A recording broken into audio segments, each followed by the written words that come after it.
Hello and welcome to episode 73 of the Ego Chall Podcast. My name is Preston Byers, and as always, I'm joined by my co-host, Justin Binkowski. And on today's episode, we are going over the Major 4 Week 1 qualifiers in the Call of Duty League, which included a new maps debut and the defending major champions hitting a little bit of a skid. We also have our predictions later in the show, and we also even have some roster mania news, a mini roster mania in the middle of a stage. But before we get to any of that, how are you doing, Bink? I'm doing fantastic. Yankees baseball is underway. UConn won the Natty last night. And great day overall. Yeah, people tried to break into some place on UConn's campus where they tore down a light post. They were doing their best Philadelphia impression and they bashed through a door. That's the only thing I saw. I was just like, why are we doing this? Why are we like, those guys were being recorded and definitely going to get arrested like immediately after that video goes up. But just UConn doing Philly things. But yeah, congratulations to you. You got UConn winning their 5th national title in like 25 years, which is pretty crazy. Baseball, who gives a damn? Because we have Call of Duty, right? We don't need that baseball stuff. We got the Toronto Ultra to talk about. No, but baseball's ratings are sky high apparently, so there you go. And women's college basketball is killing it as well. So a lot of things are up. You know what else is up? The Call of Duty League. The Call of Duty League is always up. And let's get into these Major 4 Week 1 qualifiers, shall we? I feel like this was a weird weekend because a lot of stuff was happening in traditional sports. You went to, the second game of the season for the Yankees. Final Four was on Saturday. WrestleMania was this weekend. A lot of stuff kind of overshadowed the Call of Duty League, but this is... we had some really good matches, actually. The first day we had Boston and Vegas. I think we were both looking forward to this match just because it was Standy's debut with the Legion. And Boston had been coming off of like a really strong Major 3 and Major 3 qualifiers. And Vegas still ends up winning this match. We predicted the Breach would win. We were both wrong. What were your thoughts on Standy's debut with Vegas and their first win with him in the roster? Yeah, if I remember correctly, the first map, I'm pretty sure it was the Albagra Fortress hardpoint. Yeah, and it was 250, 249. It looked like Boston point win or something. Then TJ popped a 3-piece and they got 4 down on Boston. It was a pretty crazy ending to literally the first map of the Major 4 qualifiers. So it was a really good start there. But just overall, you could make the point that Boston arguably should have won that map, but then Vegas, we've talked about them being, of their game mode, Search seems to be their best throughout all these multiple iterations we've seen, so they were able to take the Search here against Boston. Boston wins the Control. The first time we saw Expo Control, I really don't remember that much from it. I think Boston might have won an offense in literally the first round, but I don't want to... I'm not 100% sure on that, but I feel like there was an offense win early in my head. I was thinking oh, well, this is already, a little better than Albagra. So, yeah, I just think, Vegas winning both hard points in the series and the Search. They've struggled in Control throughout their iterations of the rosters they had this year too. So if they're able to replicate this, they could be that 3-1 team, or obviously with Surge looking to go to Game 5. It's just if they're able to clean up Control, I think this Vegas roster could be definitely making a push there towards the top 8, as they already seem to be. Obviously, later events this weekend were not what Vegas was likely hoping for, but outside of that, it was a good debut. Standy had a 1.29 KD. KD's not everything, but he looked good. I'm pretty sure in the map 4 in particular, he kind of went off, but I don't have all of the individual map stats pulled up. So, Yeah, I just think we both thought Boston was going to win this, but I think, at least from my perspective, and I think we kind of talked about last episode, it was more of a just haven't seen anything from this Vegas lineup yet. So Boston was coming off a decent performance at the major. And we're kind of, I guess, riding the hot hand, even if you don't want to categorize Boston as a hot hand, whatever saying you want to go, just throw it in there. But yeah, Vegas came out, got a win. Obviously, their situation kind of alluding to that a little earlier with CDL points and stuff. All the points they can get matter at this point in the season. So, very big win for them in Standy's debut. Yeah, Stendy was 34-21 in Game 4, 250 to 182 Embassy hardpoint victory. Most kills, highest KD in that map. He also had 33 in the opening hardpoint, which, like you mentioned, went down to literally the last second. TJ had 38 in that game. Yeah, so like it's a good win. Like it's not even Vegas beat London or they beat Florida, like these teams that we think are near at the bottom of the standings and we don't really believe are contenders. Boston, at least very recently, had shown that they were capable of being in that top 6, at least in the top half of the league, and maybe a little bit higher on a given day. So a really good win for Vegas, and they definitely I think have a lot of potential because they showed potential before this roster change, and I think Standy's an upgrade. So I'm very excited about how Vegas might look over the next month with even more practice. The next match wasn't really anything, to be honest. LAT versus London. Even with LAT struggles, I think we've all kind of gotten used to that London is doomed. Like they're, I think in dead last in the CDL standings. They would need quite a bit of a run and really some teams in front of them to just completely fall apart to be competitive and make a shot or have a shot at champs. I think it was Jacob Hale. He tweeted that they have like 200 plus points available over their remaining matches this season. So like it's very doable in theory for them to make champs. But I was very tempted to be like, yeah, and I have the chance to date like Jennifer Lopez. Like we all have the chance to do it, but like, it's not going to happen. London's just in a really bad rut right now. I don't think any roster change is going to help them get out of that to a significant degree. And unless you had anything about this match, but it was a pretty quick 3-0 for LAT over the Royal Ravens. I think, it is just worth mentioning it was Ulysses' first match for London. I feel weird saying Yuli because that's Aqua in my head. Yeah. So, yeah. I don't know how I'm going to handle that, but I guess that's a problem for another day. Yeah, just real quick. It was 250 to 101 in the opening hardpoint, 6-0 in the search, and 3-0 in the control. Literally, outside of a 250 to 0 hard point, it's like most likely the fastest possible series you can get in terms of a blowout there. Well, what would you, kind of on topic, but do you consider a 100-point club win a, 250 to 99 or 250 to 100? Does 100 count in a 100-point club? I'd say no. I think if you get to 3 digits, it's not a 100-point club. You just got mollywopped, so it's a little bit different. Yeah. So in this case, we'll just say they were 2 points off of a 100-point club in map 1, and then shut out in the search in the control. So, really quick series.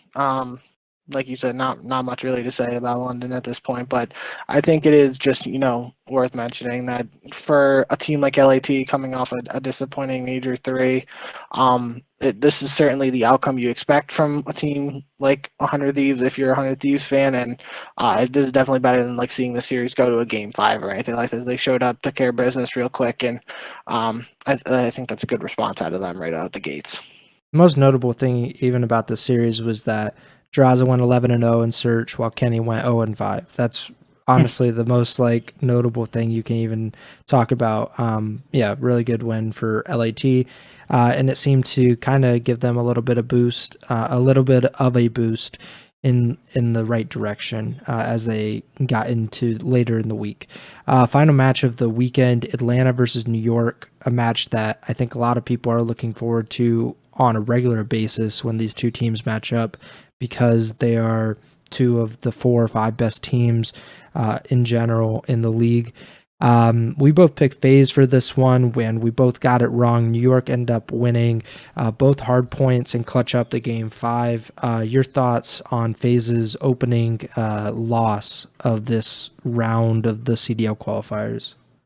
Yeah, I mean, it just comes down to hard point again, right? That seems to be the major talking point for Atlanta over the last couple of months now. Is what's going on with their hard point. What are they going to be able to do to fix it? It's not like they're getting blown out like in this series against New York, 250, 211, and 250, 226. But then you lose a round 11 search. Like if you're struggling in hardpoint, and we've talked about FaZe relying on their search, like that just goes to shit. Like you relying on just that one mode. If there's just a small crack, like a round 11 loss, then you know, obviously that can result in an overall series loss. So yeah, I don't want to look too much into it, just because again it is online, and we've seen them, most notably at Major 2, where they were going through these online respawn struggles heading on into Major 2, and then they obviously started their search win streak there, but they still kind of turned things around in the respawn at the Major on land, so they're very capable of doing that again. But I think I'm pretty sure we talked about it last episode too, is just with how good their search is, even if they are losing a couple here and there by close margins, like I feel like they just have to super zero in on hardpoint and try to figure out what's going on there so that they can be the juggernaut that we all know they're capable of being.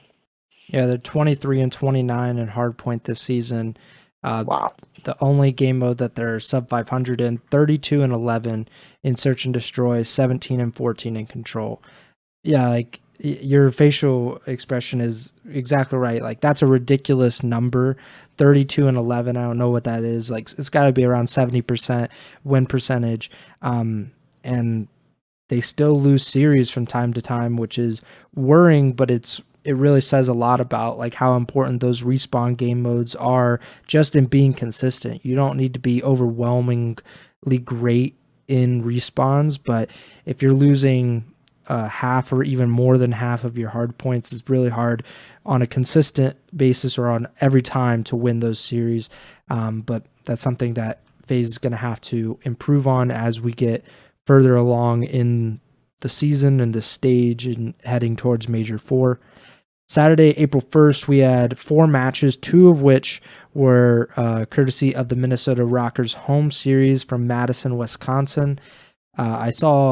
I think it was Clayster before the weekend saying how it wasn't a fair thing for Minnesota, and I guess to an extent Florida and LAG to have LAN matches for these qualifying matches. I think we mentioned last week, I thought it was an online setting, and that they had just kind of set up this kind of LAN or community event just for the Minnesota players, but actually Florida and LAG all flew out to Wisconsin to play against Minnesota, which I think was interesting. Definitely flying from Texas or flying from Florida or LA to Madison, Wisconsin for an hour-long series doesn't seem worth it to me, but they decided to do that anyway. It didn't really work out for Florida. They got 3-0'd by Minnesota. I believe the Rockers' first win in about a month and a half. They had been on a pretty extensive losing streak. And we might as well just talk about the LAG match as well while we're here, because it was about a part of the same event. It was kind of weird that Minnesota had 2 matches on one day, but when you're hosting a LAN, it kind of makes sense. Minnesota won that match as well, 3-1 over LAG. So a 2-0 start for the Minnesota Rocker after losing, I believe it was 7 or 8 matches in a row. Do you think the Minnesota Rocker are back, or is this just playing two of the worst teams in the league on land might have some good results every now and then. Yeah, I'm not ready to full send on the Minnesota's winning champs bandwagon here. As you mentioned, it's 2 victories here against Florida and LAG, 2 teams that aren't necessarily at the top of the standings. Who knows? Maybe if this was, a home series where Minnesota was playing Toronto and Atlanta, for example, maybe Minnesota's able to pull off a new upset with the new revamped roster. But yeah, I don't know. Until we see more out of this Minnesota squad, and technically I haven't seen the new squad play yet because I didn't watch Saturday's game, so I don't really have much input on that. But yeah, I just think overall we got to wait to see how they stack up against some of these higher rated teams before we can start evaluating the team and the change overall. I think Fame did have like a 1.5 in the first series against Minnesota. Let me look. Yeah, he had a 1.04 over the 2 series in hardpoint, a 1.15 in search, and a 1.33 in control. Obviously, they had 7 maps, not a big sample size. Yeah, that's pretty good though. I think, like I said though, just want to see more. On the land debate and stuff, obviously, Clay has played in many more lands than me, so I'll take his word usually in an argument about the topic. But my overall viewpoint here has got to be that, like, if you have an opportunity to get land practice versus playing these matches online, I would assume most teams would want that extra land practice. There could be these logistic things, though, like being that second team to play Minnesota after they just played a really quick series. So, yeah, I don't really know what else to take away from that, but I just think, the land practice in the long run could be invaluable.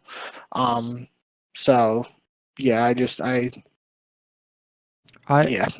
really know what else about the home series. I think Clay has a point, like what he says from his perspective and while representing his team is correct. He should have a problem with it from a competitive standpoint, as any player, any team should, that didn't get that land practice, didn't get to play on land and potentially pick up a win or two in front of their home crowd on land. I get that from his perspective. As a fan's perspective and as someone who is thinking more about the state of the league and like the future of the CDL, I personally think it's perfectly fine because I want there to be more lands. I want there to be more community interaction, especially locally. So for Minnesota, who are pretty much the only team in the Midwest now that Chicago is not, the Huntsmen and Optic Chicago are not there anymore.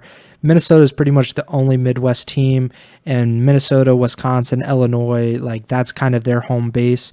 And I think it's perfectly fine and even commendable that they would do something like that to kind of get their community involved in their turn, in what we would consider to be like pretty like lackluster matches, right? Minnesota versus Florida, Minnesota versus LAG. These are 3 of the worst 5 or 6 teams. I believe 3 of the worst 5 teams heading into this because Minnesota, I believe, was holding on to 8th place in the standings. So, for me, I love that. I want more teams to do it. If Optic wants to invite out FaZe to do a tournament, or to do a match on LAN, or if LAG and LAT want to play each other in LA at one of the facilities, I think that's perfect because it just helps the league grow and the competitive aspect, as much as it kind of sucks and it sounds weird, but like that's kind of secondary as far as like getting people involved, getting people to spend their money to come to these events and be a part of a community. I think that's way more important than the competitive side of it. At least if you're the Minnesota Rocker, you're the CDL. But, like I said, Clayster has a point and he can express that point as loudly or as much as he wants to. Next match, so we talked about Minnesota and Florida, Minnesota LAG, Boston versus Toronto. So a day after we saw Vegas debut with Standy, beat the Boston Breach, the Breach come back and beat the Toronto Ultra, who had just won Major 4, looked really great throughout Major 4, or Major 3, excuse me. Looked great throughout Major 3. Boston wins 3-2. I know you didn't watch on Saturday, but what do you think about Boston having like these wild swings? And then we could kind of lead into the roster change for Boston as well, because to lose to Vegas and then beat what arguably the best team, the defending major champions, like that seems to be like a really good result for them, at least in the Toronto aspect.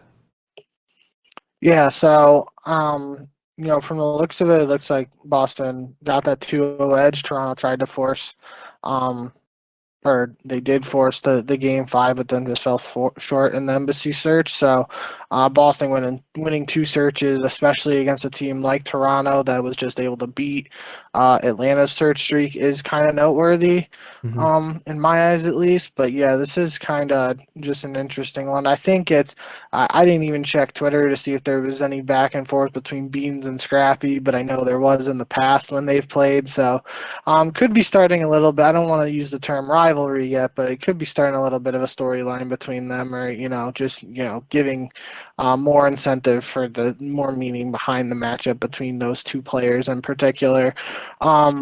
But yeah, it's a good win for Boston, especially like you said, in response to the Vegas loss. Very easily, especially after that Vegas loss, could have been an 0-2 week for Boston. That's never a position you want to be in, because then you're basically in a gotta win your next 3 games mentality in order to try to guarantee winner's bracket at the major. So yeah, good result from Boston. I don't know if you have any other thoughts on the series, but I just was very surprised by the news of benching Vivid in place of Kremp. I really don't know much about Kremp other than he's been on that Boston Academy team playing with Beans earlier in the season, and obviously playing with our boy Doug Spencer Martin. So yeah, I spoke very highly of Vivid in the past. I think he's a really strong player. Just in general, a lot of our longtime listeners will know how valuable I think those guys are who, Vivid certainly has pop-off potential, but those guys who don't always have the flashiest scorelines, but they make the right plays, they're making the long routes on the map, doing the dirty work, that sort of thing.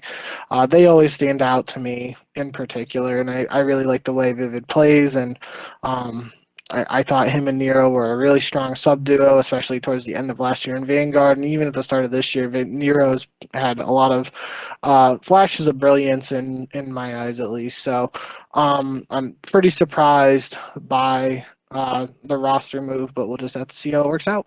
Yeah, we've spoken a lot about Vivid, especially last season when Florida benched him or traded him to Boston, and he got a late season chance with the Breach. I think just like you, he's like a fast player. He's like what I think a lot of people would consider like in CS:GO to like be an entry player. I mean, he has the most engagements of any of the players on the Breach. He has the second highest first blood rate. In control and hardpoint. Again, he has the highest engagements, but he also has the highest deaths. So his KD is not great. I think that's pretty obvious. Like he has the lowest control KD, is the lowest S&D KD, and he's tied for the lowest hardpoint KD with 2 of his other teammates. But that being said, I have to think that this move comes with more of a behind the scenes thing than like an actual gameplay, because Boston at this point in the season is performing better than they were earlier in the year. I think this roster with Beans in the lineup, they've done pretty well, all things considered. I don't think they were expecting Methods to retire mid-season. And I don't know how seamless of a fit, and maybe that is it. Maybe Boston sees a better fit with Kremp instead of Vivid now that Beans is in the lineup with their existing players. I'm not totally sure, but I'm willing to give it an open mind essentially for this. Speaking of Kremp, like you said, he's been on the Boston Breach Challengers team, their academy roster for quite a bit now, dating back to June 2022 was his first tournament with the Into the Breach lineup with Censor, Shawnee, and Ghosty. So he's been with the team for the most part since then. Most recently, they finished third at the Texas Open. So that was Censor, Kremp, Shawnee, and Pentagram. Pentagram, a former LA Thieves substitute player. You know, we all know Shawnee and Censor. I think everybody knows Censor now, but I think, you know, that's it. If anything else, it's a good thing, right? That these academy rosters that Boston has put out, they are actually using them. It's not just like wasted potential. They're not just letting them sit there. Beans was on the Boston Academy roster earlier in the year and got the call up after Method's retirement. And now Kremp comes into the lineup. We'll see if Censor, Shawnee, or Pentagram will get a shot. I mean, Shawnee's been in the league several times, but Pentagram and Censor, I don't think I've ever played a CDL match. Maybe Pentagram played a sub match for, you know, LA. I wasn't sure, but you know, either way, like I'm really happy that the Challenger system is working in that regard, and I'm happy that Boston is like one of, if not the only team to actually have a roster dedicated for Challengers. So, and Minnesota as well. Final match of Saturday, LAT versus Seattle.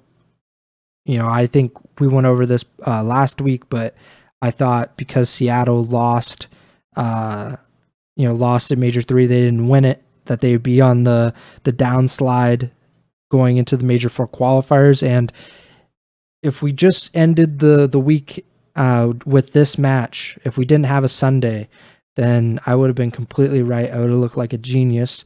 LAT beats Seattle 3-1, goes 2-0 this week. Seattle's first loss of the week, their only loss of the week. Any thoughts on LAT? Do you think this is a sign of things to come, or do you think it's just Seattle? You know, you never really know what you're getting with them, and then they played London in that first match, so like the worst team in the league and the hottest and coldest team at any given point. Like, do you think that's the 2-0 week is actually a really impressive thing for LAT, or should we expect them to kind of regress back to what we've seen this season? I don't think it's necessarily impressive, but I also don't think it's necessarily a sign that they're regressing or anything like that. I think, you know, they had a job here. They're playing their schedule, and they played it to the best of their ability and got 2 wins. So really just look at it as them getting the job done. Obviously, without me being able to watch the Seattle series, I can't really comment on that too much, but I looking at the scores, the hard points weren't necessarily super close, but it's 6-5 in the search and a 3-2 in the control that Seattle won. That makes me think it was a little more competitive than maybe the score necessarily alludes to. So, especially considering Seattle's result on Sunday, I don't know exactly how I feel about this one. It's just, you know, LAT got the job done. They're in a good position now to potentially start in winner's bracket there. You play 2 matches in the first week maximum, so 2-0 is the best you can do. So they came out, took care of business right away, and put themselves in a good spot moving forward. Let's talk about Seattle, because they had the last match of Saturday and the first match of Sunday. They lose 3-1 to LAT to finish out Saturday, and then to open Sunday, they beat Toronto 3-2. They, you know, obviously if you win 3-2, you win the final Search and Destroy, but they also won game 2. And Seattle has been notoriously bad in Search and Destroy this season, even with those 2 wins. So before this series, they were 9-24 in Search and Destroy this season. So now they're 11-24 still. They've have more than double the losses than wins in that game mode. What do you take out of that? Like, is there any? Do you think that's a fluke, or do you think that maybe Seattle is kind of turned the corner? Because like to go from ending Saturday, so like 7 p.m. Eastern, and then coming in, and by 4 p.m. on Sunday, you've won 2 search and destroys. Like, does that mean anything for Seattle? I don't know. I think the bigger thing for me is that Toronto not only lost 2 series here Mhm. this weekend, but they went 0-4 in search.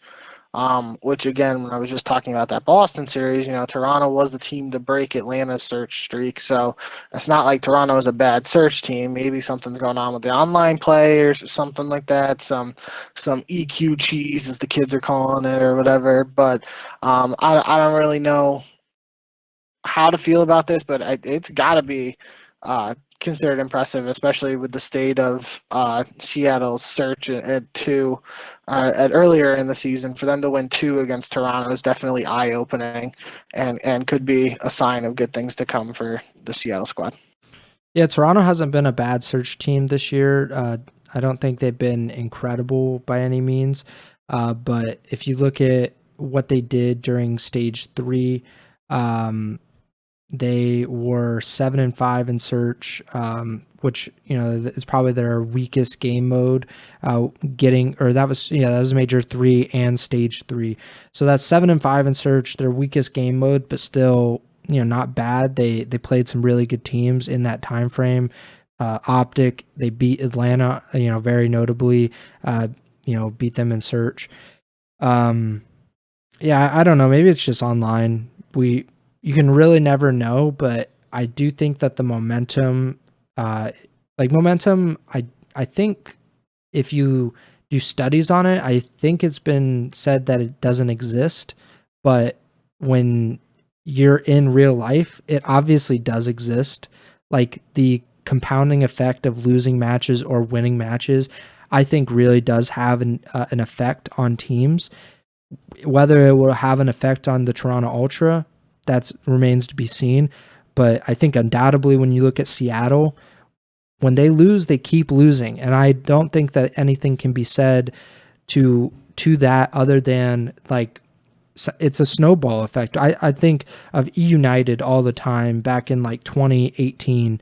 That team had a lot of talent and they would really look good for the first 80% of a tournament, and then they would lose, and they would almost always lose the next match after that as well. And I think that's just a momentum. That's a mental thing. But we'll see. Maybe Toronto will be able to bounce back. They're definitely going to have to really tighten things up over the next few weeks to make sure that they stay out of the losers bracket to start Major 4, because that would be an absolute disaster to go from Major 3 champions to starting in the losers bracket for Major 4. We've seen it this season for, I don't think any of the champions, but we've seen it a few times with teams that looked really good at a major and then they come out really flat for the next.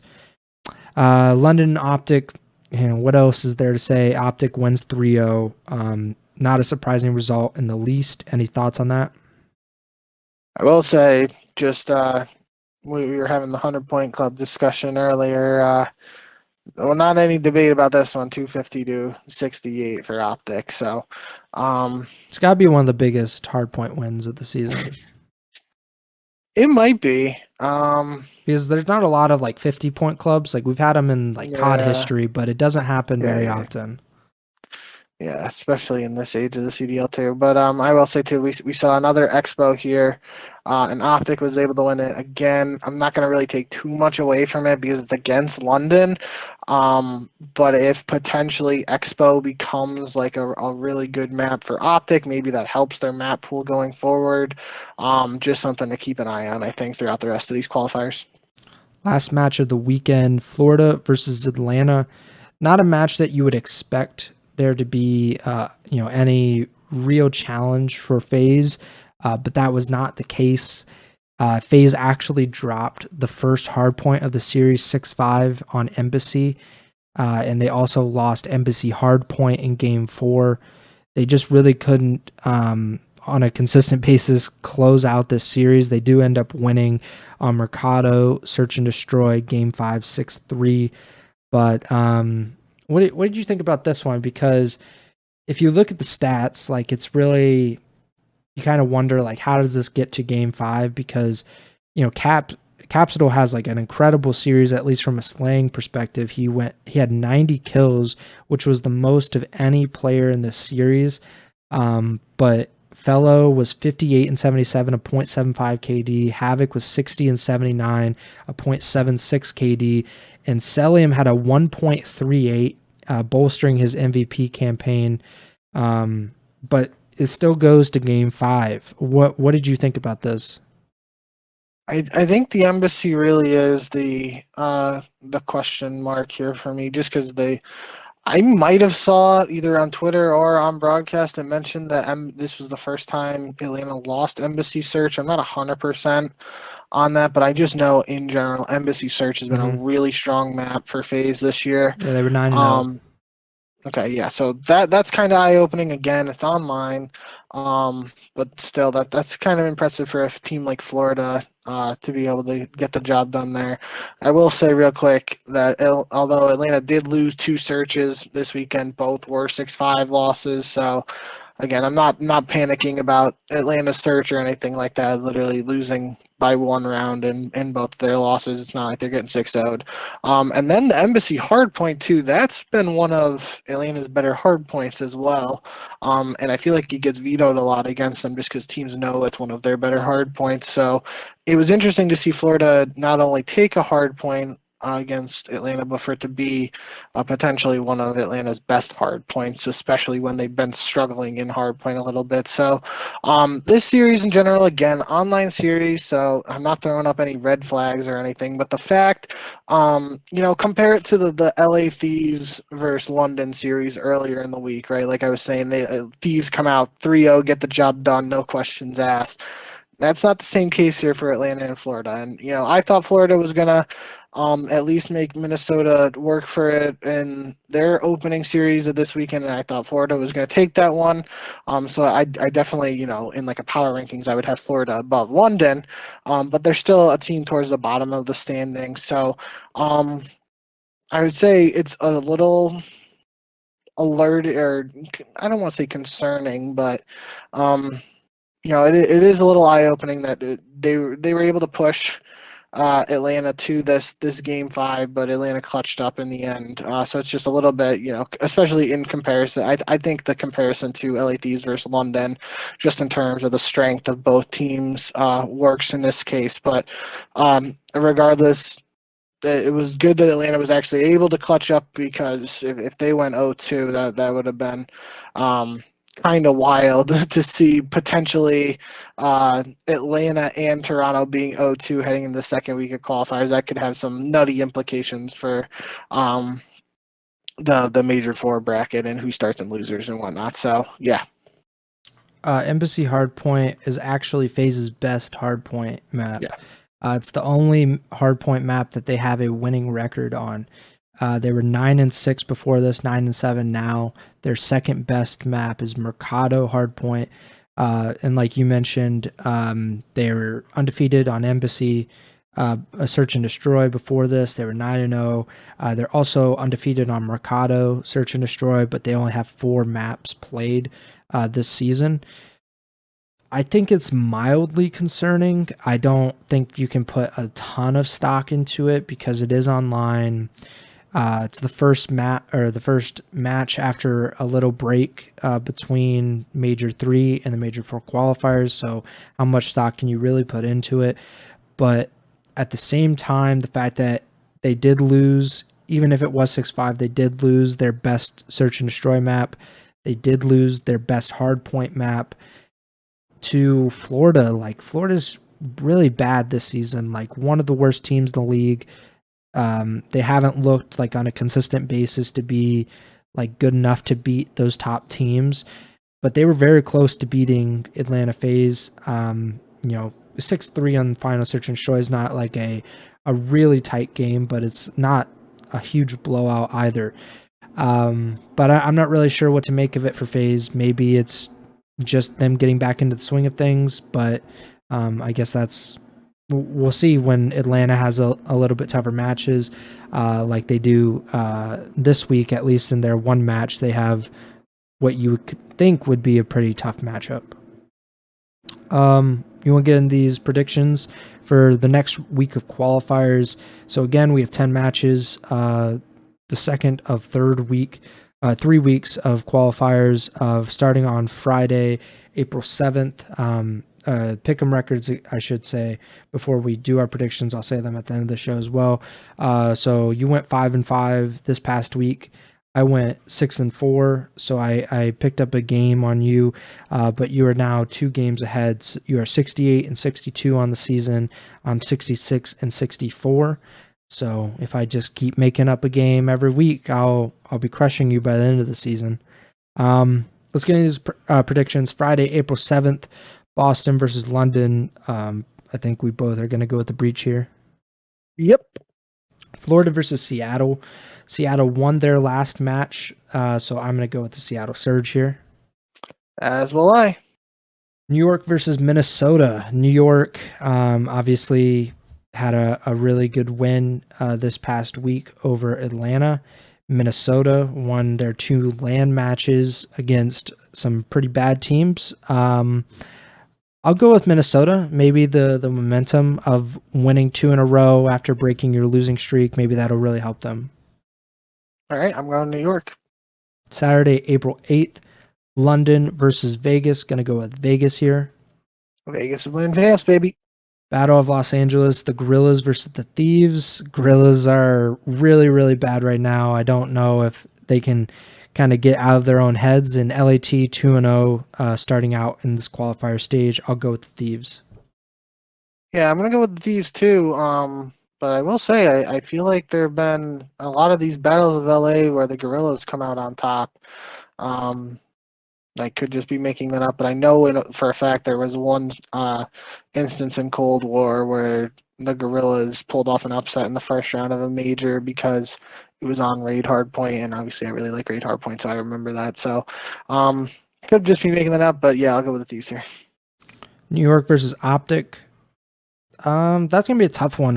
I really think both these teams are good, and I think both of them started their weeks or their stages off with wins. I'll go with Optic. I'm taking New York. Final match of Saturday: Atlanta versus Toronto. I don't know. Atlanta's been dropping a few search and destroys. Toronto, like you mentioned earlier, dropped all 4 of their search and destroys this past week. But I'll go with Toronto. I think they'll break out of their slump, and the hardpoint stuff really does worry me with Atlanta. I'm fairly, I tend to go with Atlanta more often than not, but I think, like I mentioned that 0-4 week for search for Toronto sticks out to me. If Atlanta plays their game in search, they can take a 3-2-1 here. Sunday, April 9th, Vegas versus LAG. Going to go with the Legion, which would be incredible. That means they would have started off 3-0 if our predictions come true. Vegas is winning champs, baby. 2-0 week. Means it's definitely not happening, but I'm going with it. Toronto versus Florida. Even with the Ultras struggles, I'd have to pick them over the Mutineers. I'll go with Toronto here too. And the HBR Classic to finish out the weekend, the Los Angeles Thieves and Optic Texas. I'll go with LAT, but I have no idea which way this one will go. I was gonna go with the opposite of whoever you picked, no matter what. But I was leaning Optic. I think this should be a really good matchup. I'll take Optic, but yeah, I definitely could see either team winning this one. Should be a pretty good barometer for where the Thieves are. If that first week was kind of a weird week, or whether they really are for real as we get closer to Major 4. That is it for the show. It's kind of a smaller, kind of shorter show than we usually do, but there wasn't a ton of news in the Call of Duty world. Thankfully, I think, usually when we have big news, it's somebody getting dropped or it's something bad, like people getting laid off. So, if we were hosting an LCS podcast, it would be a little bit different. Maybe we'd be talking a lot more about that kind of stuff. But this is the CDL, and everything is all quiet on the Western Front, at least for now. And make sure to subscribe, follow, or like the podcast feed wherever you're listening or watching on: Apple Podcasts, Spotify, Google Podcasts, YouTube. Make sure to give us 5-star rating on Apple Podcasts. Follow us on Twitter. He's at JBink with 2Ks. I'm at Preston Byers, and the podcast Twitter is at Ego Chall Podcast. Next show next week, April 11th or April 12th. So this podcast will be going into feeds the morning of April 5th. So hopefully the morning of April 12th, you will have the next episode where we'll be covering the second week of qualifiers, talking about all the matches there, giving our predictions for the final week of online qualifiers before we get to Major 4, which unfortunately will not have fans, but we'll still be covering it extensively in 2 weeks with a Major 4 preview show. So that does it for me. Bink, take it away. Perfect. Thank you guys as always for tuning in. Go Huskies, and remember to send the chow.